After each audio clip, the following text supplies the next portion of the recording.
You recently expanded into China, obviously a huge potential growth market for you.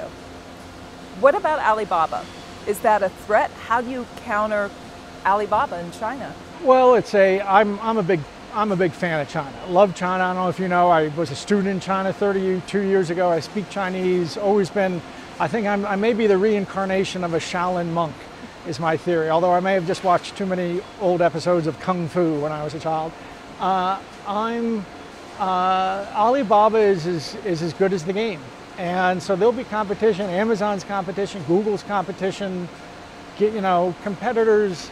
It's a big world. It's a big world. And the truth is, last I checked, about 7% of retail had moved online. 93% was still, 7% is in cyberspace and 93% is in what I call meat space. Well, that meat space percentage is dropping.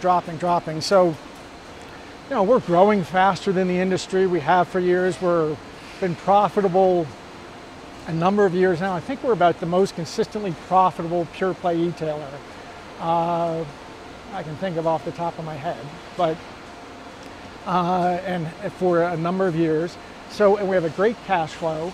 So I think we're well positioned. We're really well positioned. And in fact, now that, most internet companies, when they go international, they'll have a big increase in sales from just international when they get international right. We've never really gotten international right. We've spent a couple years now sort of ripping up the platforms and building the platform, really building our supply chain platform to be country agnostic. And so it's now live. We spent $20–30 million developing it. It's enabling a good business for us domestically. And it's a very flexible supply chain system. But we made it so we can open up in China. We'll actually, I think, be announcing another major region of the world soon that we'll be opening up. And so we can now, for the first time, we can really move internationally without a lot of setup cost, a lot of capital expenditure. So in the last quarter, your revenue is up about 17%. If you add these international markets, do you have any sort of projections on how that revenue can grow? Don't have any projections because we don't really have enough experience. International has always been about 2% of our business for 10 years. And that's unusual. Most internet companies, when they get solid, international becomes about 50% of their business. Basically, they double. We've been just trying to get it right here and perfect things here.